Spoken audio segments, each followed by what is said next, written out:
This video shows one of Thailand's most modern factories, producing billions of bottles of soft drinks, almost entirely by robots.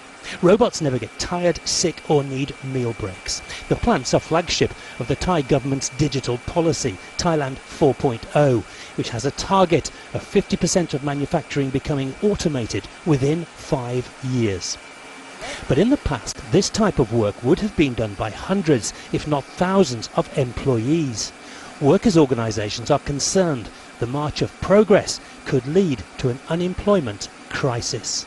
We're talking about a fall in living standards. We're talking about lower qualities of employment, more underemployment, possibly people shifting back to lower productivity sectors such as agriculture, more people working on the farm, which is oftentimes has been a sort of an informal safety net in Thailand. But we know that the job quality there is not as high as it is in manufacturing. Thailand has a workforce of 38 million people, of which 17 million are unskilled and 6 million are semi-skilled, meaning up to 23 million people risk losing their jobs to automation.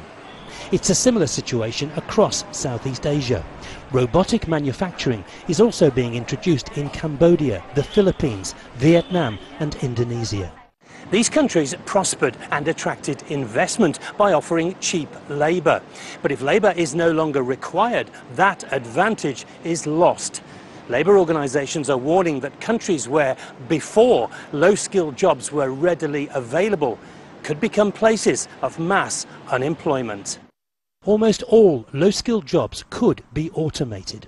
Most vulnerable are those on assembly lines, or food packers, farm labourers, shop assistants, garment manufacturers and construction workers. This labour researcher said displaced workers may need state protection. We need the government to provide welfare support or set universal basic income. Maybe we need to collect an automation tax from those who will gain from new technology to take care of those who will lose out. The Thai government has introduced tax concessions and loans to help generate billions of dollars worth of investment in robotics. It says the country needs to modernise to be competitive. In the big picture, we've got to think forward as well. Competition increases globally.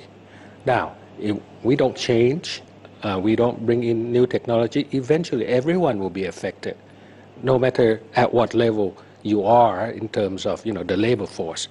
So if we start addressing this early and then put in place different measures that should be there, then I think that's the way to go forward. Economists are calling for education reforms to teach skills needed in a digital workplace at school and adult retraining for those who lose their jobs. While other parts of the world have seen gradual automation, observers warn advances in technology could mean the introduction of robotics in Southeast Asia may be much faster than elsewhere. Martin Lowe, CGTN, Bangkok.